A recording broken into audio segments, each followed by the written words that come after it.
We look, we buy. It is ours. Ours to consume, to sell again, perhaps to give away. More often, ours to keep. £6 for the egg. You can have that for £2. What are these cute little tongs?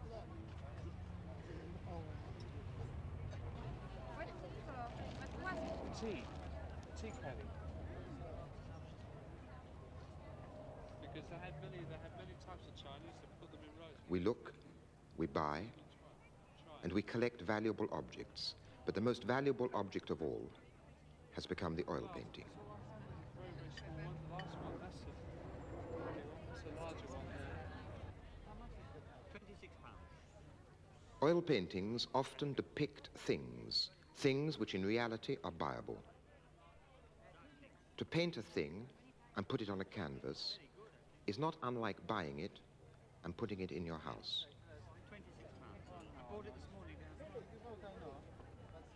The objects within the painting often appear as tangible as those outside it. Yeah, £25. You want to know what I paid for it?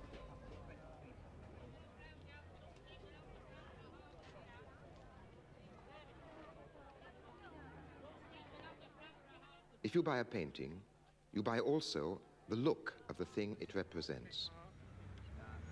£22.10. Now £11.10. And this one? That's £17.10. Isn't this silver? No, dear, silver plate. For mother of all hand. Paintings often show treasures. But paintings have become treasures themselves.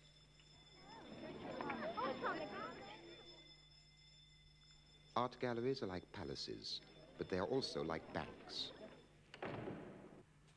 When they shut for the night, they are guarded, lest the images of the things which are desirable are stolen.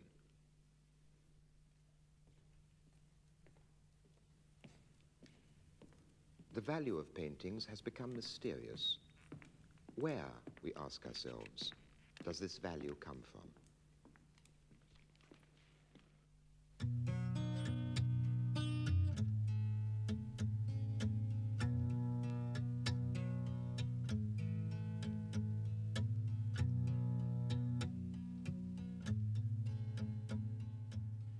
Those who write about art, or talk or teach about it, often raise art above life, turning it into a kind of religion. In the first of these programs, I tried to show how and why modern methods of reproduction and communication, like color photography, like television, have theoretically changed the meaning of the visual art of the past, demystifying it and making it secular. But mostly those who use these new methods of reproduction and communication, those who write books or make television programs about art, tend to cling to the old approach. Art remains something sacred. A love of art seems automatically to be offered as a sublime human experience. Perhaps, though, we should consider this historical record. 2 films of 2 concerts given in Britain and Germany during the last war. Both films made as war propaganda to engender pride in the national cultural heritage. The first shows a concert in London given by Myra Hess.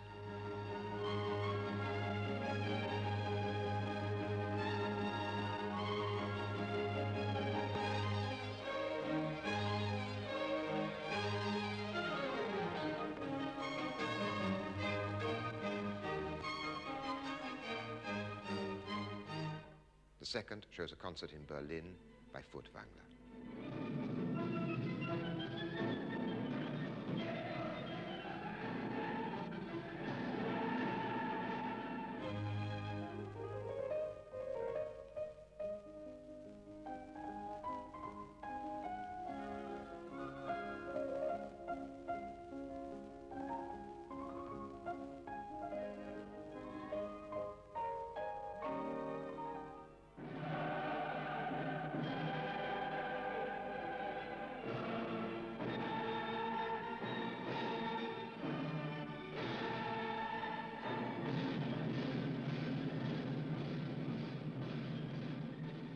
If the experience of art is sublime, it looks as though it can be sublimely independent of a lot of other values.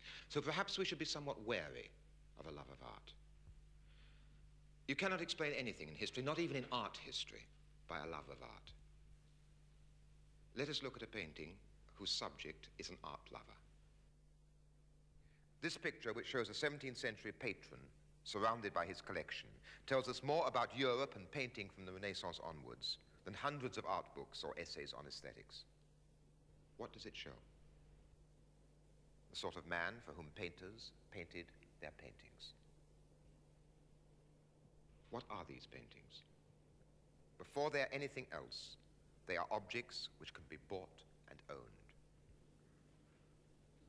Unique objects. A patron cannot be surrounded by music or poems in the same way as he is surrounded by his pictures. Does this special ownership of pictures engender a special kind of pride? It is as though he lives in a house built of paintings. What is their advantage over walls of stone or wood? They show him sights. There are many different subjects. But what the pictures all have in common is that they are painted with oil paint. From about 1500 to 1900, the visual arts of Europe were dominated by the oil painting, the easel picture. This kind of painting had never been used anywhere else in the world before. The tradition of oil painting was made up of hundreds of thousands of unremarkable works, hung all over the walls of galleries and private houses, rather in the same way as the reserve collection is still hung in the National Gallery. If, as we are normally taught to do, we emphasize the genius of the few and concentrate only on the exceptional works, we will misunderstand what the tradition was really about. European oil painting, unlike the art of other civilizations and periods, placed a unique emphasis on the tangibility, the solidity, the texture, the weight, the graspability of what was depicted. What was real was what you could put your hands on. The idea that a thing is only real if you can pick it up may be connected with the idea of taking a thing to pieces to see how it works. At the beginning of the tradition of oil painting, the emphasis on the real being solid was part of a scientific attitude. But the emphasis on the real being solid, on being what you could put your hands on, became equally closely connected with a sense of ownership. These scientific instruments were used for navigation. They were painted at the time when the world trade routes to Europe were being opened up by the heroic voyages which we learnt about in school, bringing European civilization to the rest of the world. It tends to be forgotten that these voyages were the start of the European slave trade and the traffic which began to siphon the riches of the rest of the world into Europe. Christopher Columbus wrote from Jamaica, "Gold is a wonderful thing. By means of gold, one can even get souls into paradise."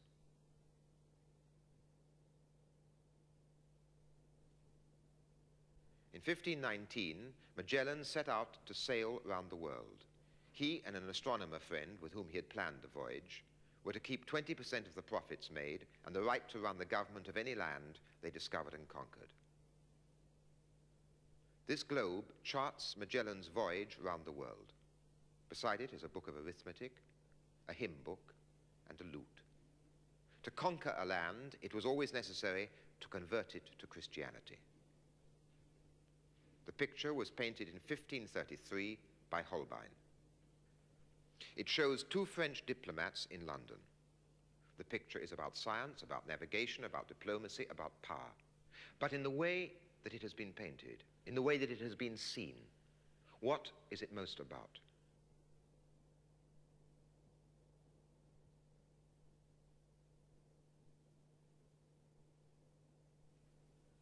There is not a surface in this picture which does not denote wealth. There is not a surface which has not been elaborately and skillfully worked.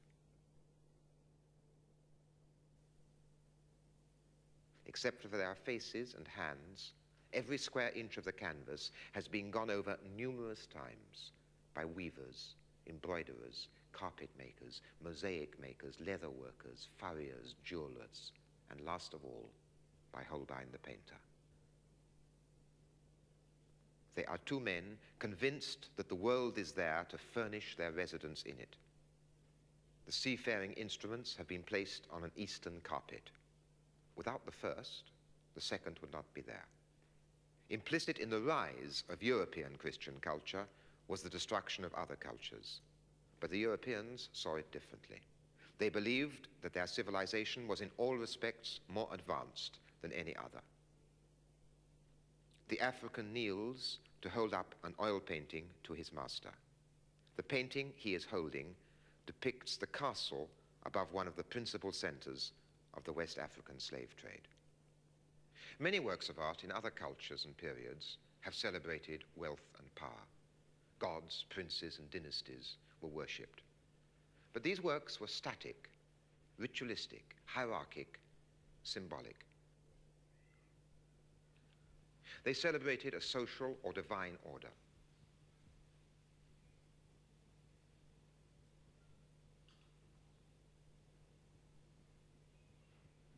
The European oil painting served a different kind of wealth.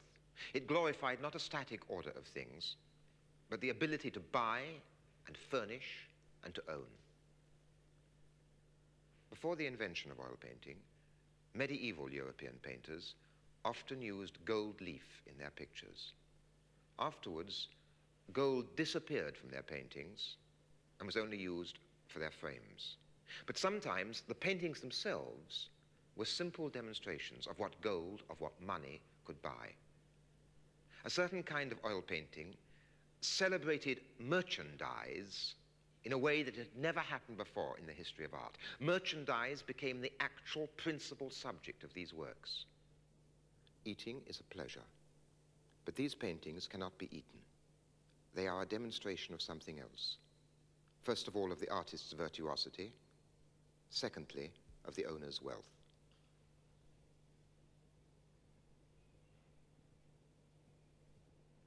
Livestock. Not animals in their natural condition, but animals whose pedigree is emphasized and whose pedigree is a proof of their value, whose pedigree emphasizes the social pedigree of their owners. They are painted like pieces of furniture, a table or chair with 4 legs. Objects. Objects which, significantly enough, became known as objets d'art.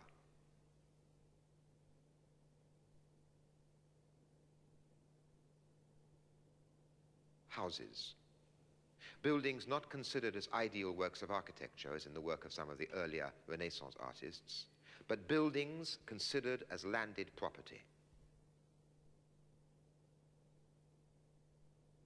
Portraits were equally important. Portraits of the owners of the paintings, and the owners of much else besides.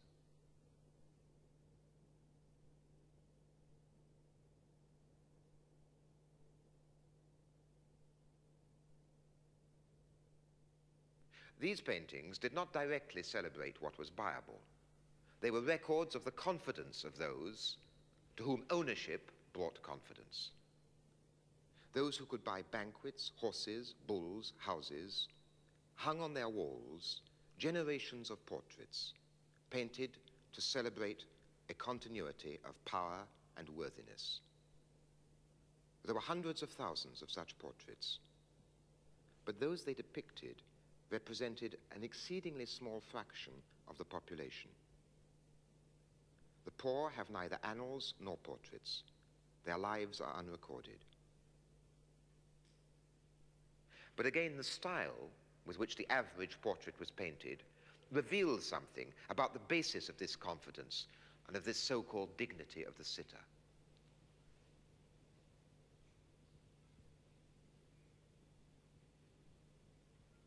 They were painted as though they were a strange mixture of livestock, furniture, and tailor's dummies. Every portrait is a record which says, I once existed and looked like this. These portraits say, in addition, I was an object of respect and envy. I had only to raise my hand to receive attention. Everybody's clothes indicate social status. But the clothes and feathers and jewelry of these women make exaggerated claims. It is their clothes, not their faces, which dazzle. The faces of women in many European paintings are like the faces of swimmers in seas of silk and satin. Oil painting could paint these materials as they had never before been painted. There were also paintings whose subjects were taken from classical literature, subjects which today seem quite remote, unsubstantial, dreamlike. But this wasn't so when the pictures were bought. Classical mythology was part of the specialized knowledge of the privileged minority. And these paintings helped them to visualize themselves whilst displaying the classic virtues, making the classic gestures. The paintings were the settings for charades in which they themselves would play. The props were given, the spirit of the performance was left to the owner's imagination. The figures were like garments held out for the spectator owners to put their arms into and wear. Here, the daughters of the family dress up as graces decorating Hymen. But the dressing up didn't have to be as literal as that. The spectator wore the clothes and played his part just in imagination.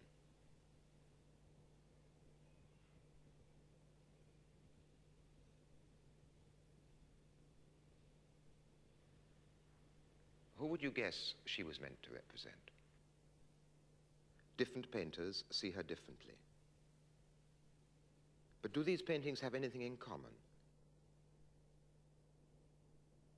And if so, what is it that they all convey?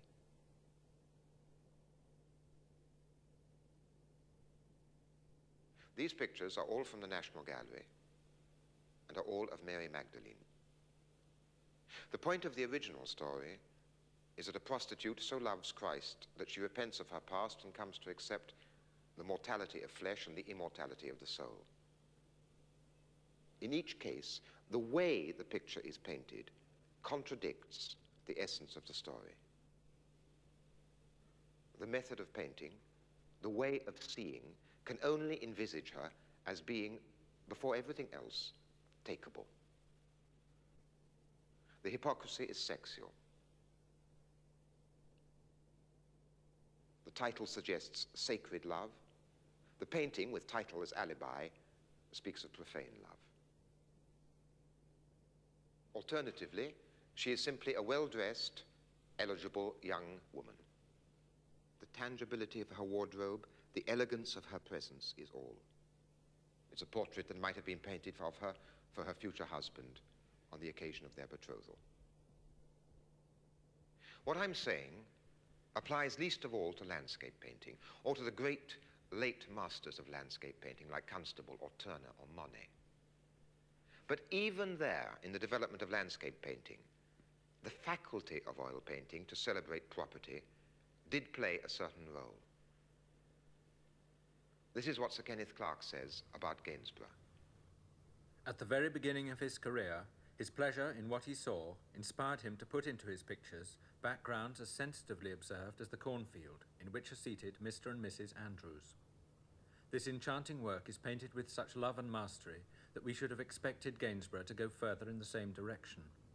But he gave up direct painting and evolved the melodious style of picture-making by which he is best known.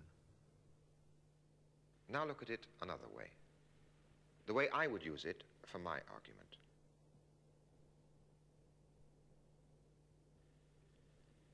They have become not a couple in nature as Rousseau imagined nature. Theirs is private land. Look at their attitude towards it. The attitude is visible. If a man stole a potato at that time, he risked a public whipping. The sentence for poaching was deportation. Without doubt, among the principal pleasures this painting gave to Mr. and Mrs. Andrews was the pleasure of seeing themselves as the owners of their own land. And this pleasure was enhanced by the ability of oil paint to render this land in all its substantiality. The surrealist painter Magritte commented on this faculty of oil painting. The painted landscape stands in for the real one. A number of great painters used oil paint to express their own highly personal and exceptional visions. They, in many ways, contradict my argument. They also contradict the tradition from which they sprang. This picture by Rubens celebrates the park and farmland surrounding the chateau he lived in. But the chateau and its owners are far away. Hunting is free. The fields are golden.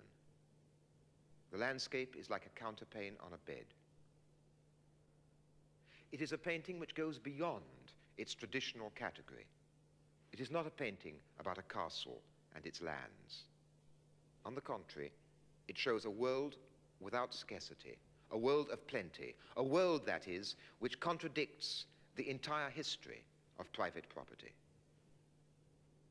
There's a painting of a woman by Vermeer, which at first sight confirms everything I have said. It would seem to be the ideal illustration of my argument. She is weighing gold in a pair of scales, or perhaps also weighing the pearls strewn on the table. Her interest is commercial. In the way the scene is painted, the substantiality and tangibility of everything is emphasized. Everything suggests the solidity of a Dutch middle-class home, even the painting of the Last Judgment on the wall behind her. A painting on the wall is a mark of prosperity. But go on looking.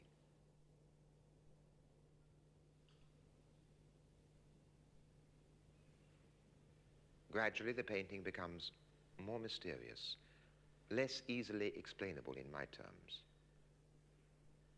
The light falls on her face, on her fingers, on the scales, on the pearls. The moment has been preserved. And as we realize that, the way that it has been preserved, we realize that, like every moment, it was unrepeatable. It is as though she is holding the moment between her forefinger and thumb on the scales of the past and the future. Despite its apparent celebration of property, this painting is about the mystery of light and time as we look up at the stars.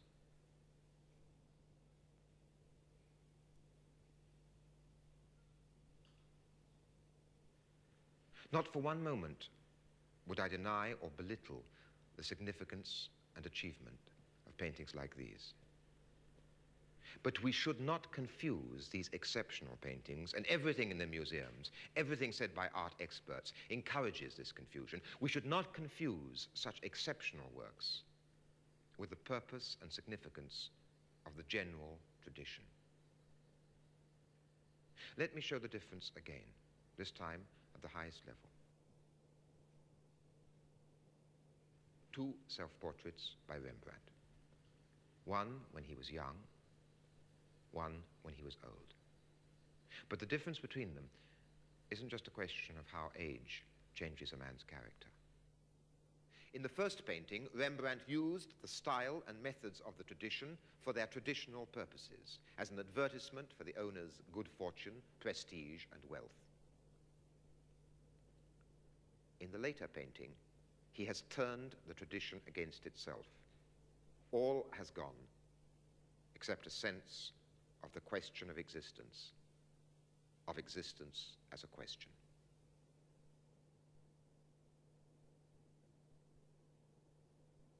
Intermittently, the tradition can breed within itself a counter-tradition.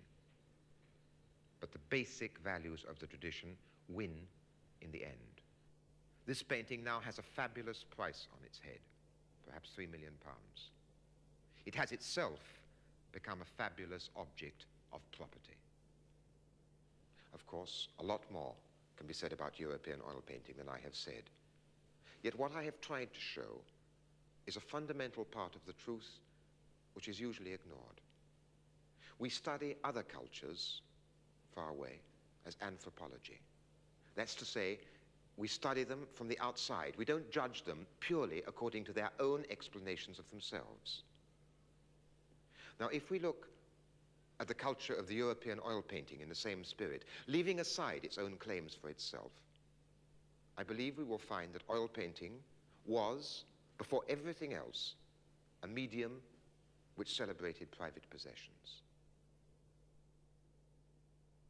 The tradition of the oil painting has now been broken once and for all. In some ways, publicity has taken its place. The sight of it makes us want to possess it.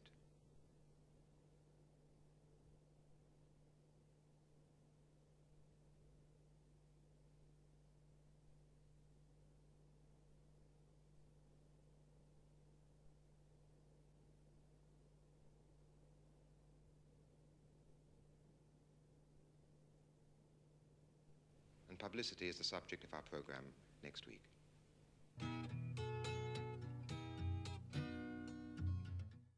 And the final part of Ways of Seeing is right here on BBC4 tomorrow at 7:30. Next tonight, stay with us as we prowl through wild China.